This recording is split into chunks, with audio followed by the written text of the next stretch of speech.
One morning you wake up and everything looks the same. Your coffee tastes the same, your room smells the same, your routine unfolds exactly as usual. But there's something different, a faint hum in your chest. It's not anxiety, it's not boredom. It's the quiet panic of realizing that your life, your carefully crafted INFJ designed life, no longer fits you, and you try to shake it off. You tell yourself you're just tired, overthinking, maybe Mercury's in retrograde again, ruining your chakras or something. But that voice inside you doesn't stop. It whispers, "You've outgrown this." That's the moment your higher self clears its throat in the back of your consciousness and goes, "Hi, remember me? We need to talk." That's not a breakdown. That's an awakening. Let's get right in. All right, first on the list, you're feeling restless, but nothing's actually wrong. Everything in your life looks fine. You've got your routine, your relationships, your responsibilities. You're not in crisis. There's no big disaster. And yet, somewhere deep inside, you're crawling out of your own skin. It's like your soul ordered a new direction from the universe, but shipping got delayed. And now you're pacing around, spiritually tracking the package. You keep asking yourself, why do I feel like something's missing when nothing is? But that's the thing. INFJs don't need something to go wrong to feel the shift. When your higher self starts calling, the discomfort doesn't announce itself with chaos. It seeps in quietly, like a slow software update that suddenly changes the whole operating system. Psychologically, it's called cognitive dissonance, the tension between the life you've built and the one that's trying to be born. Your external world and your internal truth stop syncing. And the result is this weird limbo where you're too awake to go back, but too uncertain to move forward. You might try to fix it with productivity. You start cleaning everything, reorganizing your closet, maybe even researching new careers at 2 a.m. like, maybe I'm meant to be a marine biologist. Spoiler, you're not. You're just trying to find movement in a season of stillness, because staying still makes you feel like you're wasting potential. The truth is, your higher self is creating this tension on purpose. It's turning up the pressure so you can't keep pretending. That restlessness you feel, it's a compass, a spiritual GPS, recalculating your route after years of driving in circles. And of course, being an INFJ, you overanalyze every single feeling. You'll sit there like, am I evolving or just dehydrated? Probably both. But the deeper truth is that your intuition knows when you've outgrown a life stage before your mind catches up. Your soul starts whispering, "We're done here," while your brain panics. But the rent. Restlessness isn't failure. It's the signal that you're ready to level up. When you start feeling uneasy in places that once felt like home, it means your higher self has already packed the bags. You're just the last one to notice you're moving. And sure, it's confusing. It's uncomfortable. It feels like being stuck in emotional traffic. But that frustration is sacred. It's your spirit saying, I didn't bring you this far to stay parked.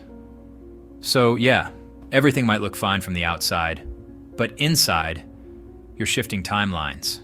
The restlessness isn't your enemy. It's your alarm clock, and it's time to wake up. And next up, we've got old passions feel hollow. You ever wake up one day and realize the things that used to light you up now feel like reheated leftovers? They're fine, they're familiar, but the flavor's gone. You stare at that thing you used to love, your art, your job, your dream project, and think, did I outgrow this, or did this outgrow me? That's the INFJ paradox. You're loyal to your passions, but when your higher self starts whispering, we're done here, your old joys begin to lose their spark. What once felt like destiny now feels like data entry. You're not lazy, your energy is just rejecting the old frequency. It's like your soul updated to version 2.0, but your passions are still running on Windows 98. And you try to force it. You tell yourself, no, I should still love this. I used to love this. You make vision boards, motivational playlists, maybe even try journaling your way back into excitement. But deep down, you know it's not burnout. It's completion. You've extracted the lessons you were meant to learn, and your higher self is now like, cool, time to move on. Psychologically, this is called identity shedding. Your brain attaches meaning to the things that once gave you purpose, but your subconscious knows those experiences have served their role. The tension you feel is the space between who you were and who you're becoming. Spiritually, it's the universe changing your emotional passwords. The old logins won't work anymore. You can try all you want, but joy won't unlock from the same doors. And yes, it's scary. You might even grieve it. Because losing passion feels like losing a piece of yourself. But here's the twist. It's not loss. It's liberation. You're not broken for feeling bored. You're just graduating from a classroom your soul has already mastered. The INFJ higher self has a weird way of nudging you. It stops giving you dopamine for things that no longer align. It's like an internal HR manager cutting off benefits from outdated projects.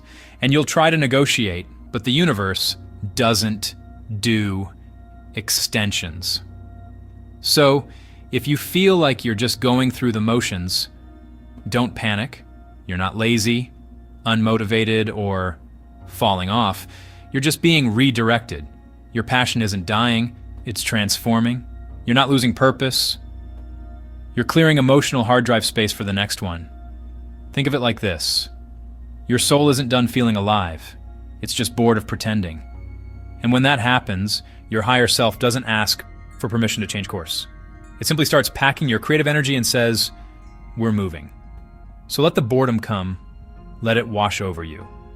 Because that emptiness you're feeling isn't the end of passion. It's the silence before a new obsession begins. Third on the list, you've become quietly obsessed with meaning. At first, it sneaks up on you. You're sipping your coffee, scrolling through your phone, when suddenly you find yourself deep in a YouTube rabbit hole titled The Psychology of Reincarnation, explained by a neuroscientist. You weren't even searching for it, but somehow it found you, like your higher self hacked your algorithm. Lately, you can't seem to stop asking the big questions. Not the cute, what's my 5-year plan? Kind. No, you're out here at 2 a.m. wondering, what is consciousness? Why are we here? And why do I suddenly care so much about Carl Jung? Welcome to the INFJ's existential boot camp. Mandatory, confusing, and absolutely no refunds. You start analyzing everything. Your job, your values, your relationships, even your Netflix choices start to feel symbolic. You can't just watch The Office anymore. You're dissecting Jim and Pam's dynamic like it's a case study on emotional avoidance. You're not being dramatic. Your brain is running a philosophical investigation. This is the INFJ in full introspection mode. Your NI, that famous introverted intuition, has gone rogue.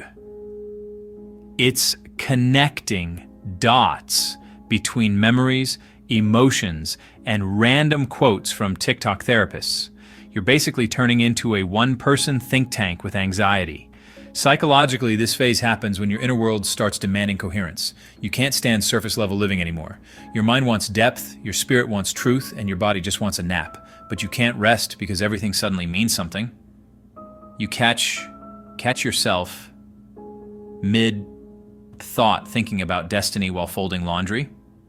You're like, is this shirt symbolic of my repetitive life patterns? Spoiler, no, it's just cotton. But your brain doesn't care. It's hunting for purpose the way your cat hunts dust particles. And you know what? This obsession is a good sign. It means your higher self is knocking. It's saying, hey, you've mastered the basics, now let's play on expert mode. The search for meaning is how the INFJ transforms confusion into clarity. Still, it's not always peaceful. You'll feel mentally overloaded, emotionally raw, and spiritually hangry. You'll try to meditate, but end up psychoanalyzing your inner child instead. You'll journal so hard, You'll need a wrist brace. You might even consider moving to a cabin to find yourself, which sounds poetic until you remember you can't chop wood. But through all this chaos, something beautiful is happening. You're not just thinking, you're remembering. You're remembering what truly matters to you. You're aligning your actions with your essence. You're rediscovering that meaning isn't something you find in a book or a video. It's something that emerges when you finally start living in truth. So if your brain feels like it's running on philosophy 24/7, relax. You're not crazy. You're evolving. You're rewiring your perception to match your higher frequency. And yes, it's exhausting, but that's how expansion feels at first. Like your consciousness just enrolled in a master's program with no syllabus. You're becoming obsessed with meaning because your life is about to mean something again, and deep down you can feel it. You're not just thinking more, you're thinking truer. And fourthly, you're craving solitude more than usual. You've noticed it, haven't you? That sudden craving for silence, the kind of quiet so thick you can hear your own thoughts, unfiltered, unedited, and occasionally weird. You start dodging social events, ignoring group chats, and coming up with excuses like, sorry, I can't come. I have, spiritual maintenance. And honestly, you're not lying, because what you're doing isn't isolation, it's initiation. When your higher self starts dialing in, noise becomes unbearable. It's not that you hate people. It's just that everyone suddenly feels loud. Every small talk conversation feels like nails on your soul. Someone says, "So how's work?" And you're like, "Honestly, Greg, I'm trying to merge with my divine purpose. But sure, let's talk about Excel sheets." For INFJs, solitude is sacred. It's not a mood. It's a maintenance ritual. Your mind needs silence the way your phone needs charging. And when you ignore that, your intuition starts lagging like bad Wi-Fi. Psychologically, this is called sensory withdrawal. Your brain is trying to lower external stimulation so your subconscious can process new insights.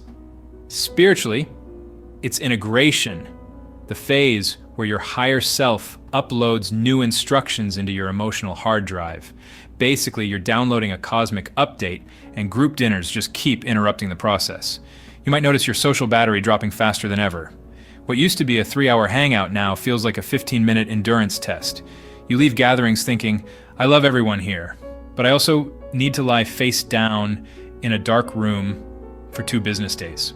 That's not antisocial behavior, that's energetic detox. Here's the funny part. Your friends might think something's wrong. They'll text, "You okay?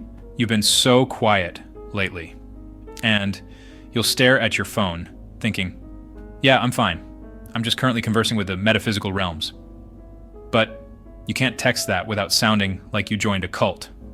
The truth is, your higher self whispers, not shouts.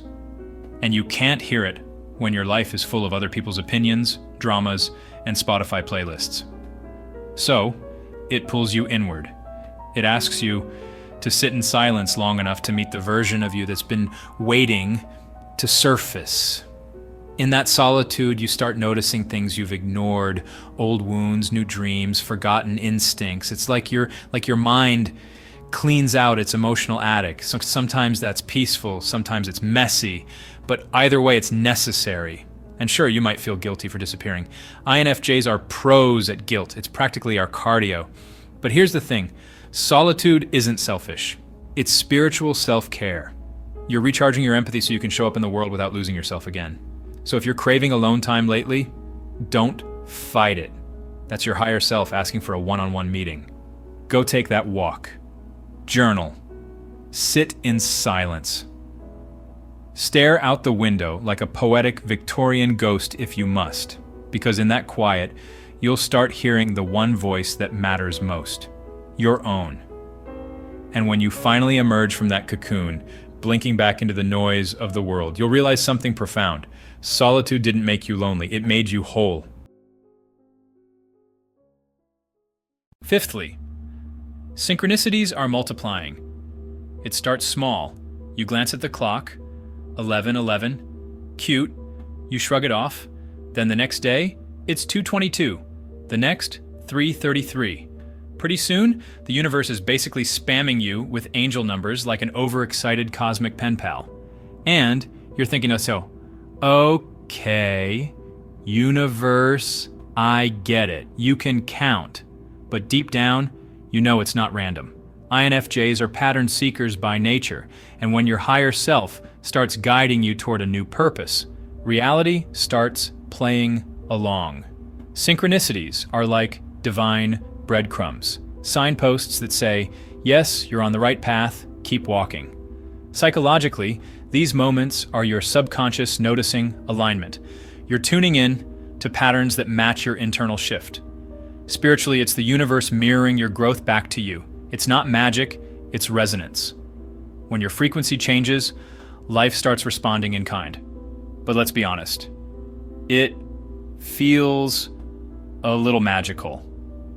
You think about someone, and they text you. You dream about a symbol, and it shows up on a billboard the next day. You hear a random lyric that somehow answers a question you never said out loud. That's when you start looking around like, all right, who's running this simulation? Of course, your logical side tries to brush it off. Coincidence, it says. But your intuition smirks like, sure, and my cat pays taxes. Because you know better. When these synchronicities multiply, it's not coincidence. It's communication. The higher self doesn't send emails. It uses patterns, timing, repetition. It loves dramatic entrances. It'll keep showing you the same sign until you stop scrolling, stop overthinking, and actually listen. Here's the funny part though. The more you try to decode it, the funnier the universe gets. You'll be like, okay, I saw 444. That means stability, right? And then your coffee spills on your shirt. Like, nope, that means clean your life up first. The higher self has a sense of humor. It's just painfully subtle. But these synchronicities aren't just spiritual fan mail. They're mirrors. They reflect your inner dialogue in external form. When you're aligned, life flows. When you resist, it glitches. The signs don't tell you what to do. They remind you that you already know. Psychologists might call this selective attention, but for the INFJ, it's a conversation between the conscious and the divine. You're co-authoring your story with something bigger than you, and every number, every coincidence, every weird déjà vu moment is like a line of dialogue in that script. So the next time the universe flashes a sign at you, don't panic. Don't overanalyze it either. Just smile back, acknowledge it, whisper, all right, I see you. Because that's the moment your higher self winks and says, good, you're paying attention now. And yes, it's strange. It's surreal. It makes you feel like the main character in a movie you didn't realize you were starring in. But that's exactly the point. When synchronicities start multiplying, it's the universe's way of handing you the script and saying, your next chapter is about to start. Try not to miss the cues. Sixthly, your intuition is getting louder and harder to ignore. You know that moment when your gut screams something and your brain's like, relax, we need evidence. And then 3 days later, the exact thing your gut warned you about happens, and you're sitting there like, cool. Love that for me. Yeah, welcome to the INFJ upgrade. When your higher self starts steering you toward a new purpose, your intuition becomes that friend who refuses to text. They just show up, unannounced, with a suitcase and a message. We're moving. At first, it feels subtle. You start noticing feelings you can't explain. You get nudges, weird coincidences, dreams that play out like sneak previews of real events. And because you're you try to rationalize it. You start Googling things like, is clairvoyance a side effect of burnout? Spoiler, no. It's just your intuitive software updating to spiritual Wi-Fi 5G. Psychologically, intuition is the subconscious gathering millions of microsignals, body language, tone, energy, and delivering them as gut feelings. Spiritually, it's your higher self speaking in its native language, vibes. The problem? Vibes don't come with subtitles. So now you're living in this constant mental ping pong game between your logic and your inner knowing. You'll feel something's off about a situation, but your rational mind fights back like, relax, not everything's a sign. And your intuition, sipping tea in the corner, whispers, okay, let's see how that turns out. Every INFJ knows this war. You can sense people's real intentions before they even open their mouths. You'll get a nope feeling about something and then proceed to do it anyway because you're polite and later say, I knew it.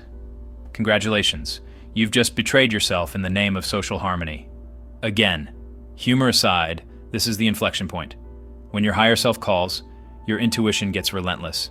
It stops being polite. It starts cutting through logic like a hot knife through butter. You'll feel it in your body, tight chest when something's wrong, lightness when something's right. It's not magic, it's energetic navigation, and ignoring it gets costly. You'll notice that every time you go against your gut, life punishes you faster. It's not karma, it's calibration.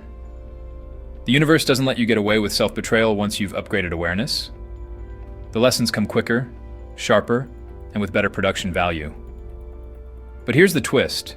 Intuition isn't always about avoiding pain.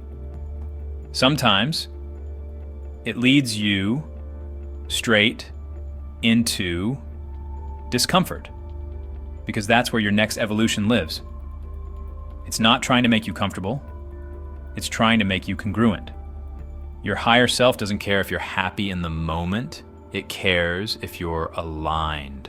So when that quiet voice inside says, leave, stay, or start, and it makes no logical sense, pause before you dismiss it. Your intuition has never lost a debate. It just gets ignored until proven right.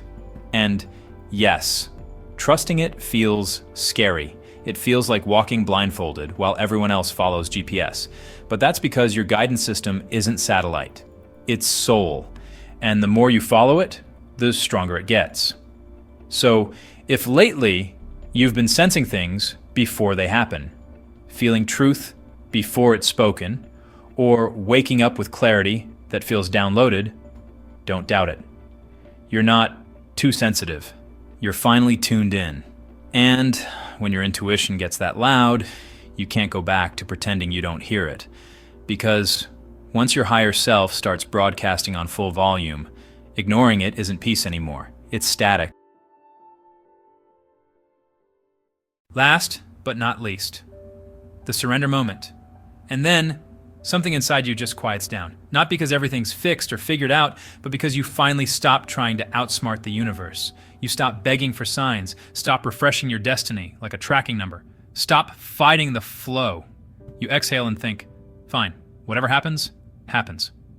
And that moment, that's not giving up. It's giving in. The INFJ surrender isn't dramatic. There's no lightning bolt, no cinematic background music, just a deep, almost physical release. You stop clawing at answers and start trusting the silence. And for the first time in forever, it feels peaceful. This is the moment your higher self has been leading you toward the entire time. The breakdowns, the synchronicities, the restlessness, all breadcrumbs to bring you here. To the point where you finally drop the illusion of control. You stop needing to know how everything unfolds because something in you has decided to trust that it will. Psychologically, surrender happens when your mind realizes resistance is only causing suffering.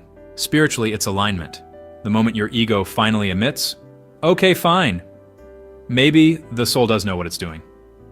It's the collapse of the old mental architecture that kept you chasing certainty instead of embracing flow.